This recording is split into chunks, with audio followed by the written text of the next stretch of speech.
spotlessly clean kitchen. Upstairs, the housekeeper in her long, starched skirts had her army of chambermaids, cleaners, and laundry maids competently organized.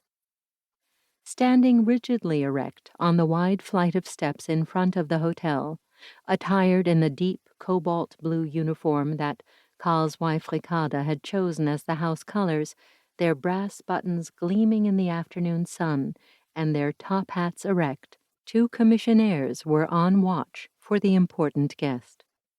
The colonnaded entrance to the hotel spanned the wide pavement of Berlin's Unter den Linden, the broad avenue of linden trees that gave the street its name.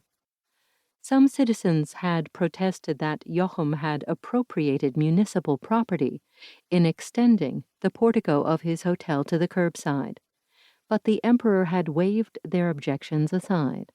Now, crowds of people were waiting in the brilliant June sunshine, staring, as Karl and his two porters were doing, in the direction of the imperial palace. The people of Berlin loved a spectacle, but above all, they loved a sight of His Majesty Wilhelm II, King of Prussia and Emperor of Germany.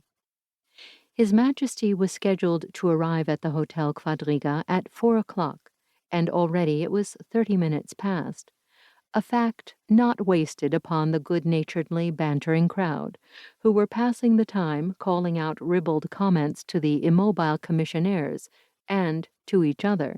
"The Emperor's not going to come!" "Oh, he's just late. HM can be late if he wants to, can't he? That's what being an emperor is all about.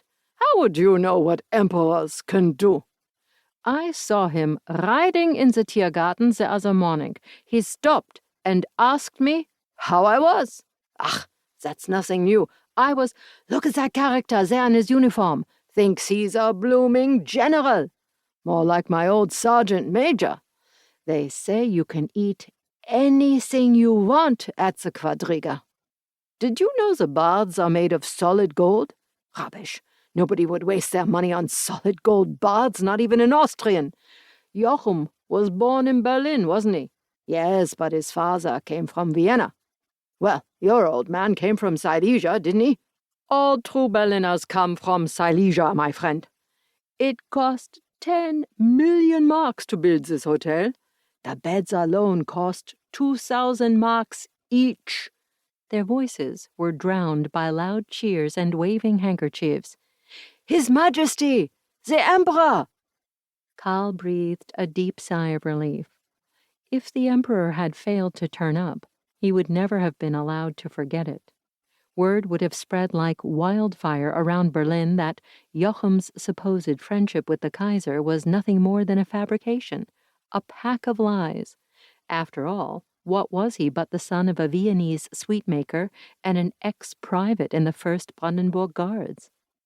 Yet for all his humble beginnings, he was now on intimate terms with the highest aristocracy in the land and was the owner of the most luxurious hotel in Germany. The royal carriage drew up at the curbside, and the two commissionaires moved grandly forward to open the doors, to allow their majesties to descend. A bevy of officers, court officials, and other attendants surged out of their respective coaches and gazed wonderingly at the façade of the hotel. His broad face spread in a wide, welcoming smile. Karl approached his royal patron and took Kaiser Wilhelm's outstretched hand. Then he bent low over the Empress's glove and saluted the court-martial and other senior officers. Finally, with a deep bow, he said proudly, "Your Majesty, it is my great honor to welcome you as the first guest of the Hotel Quadriga." Chapter 1.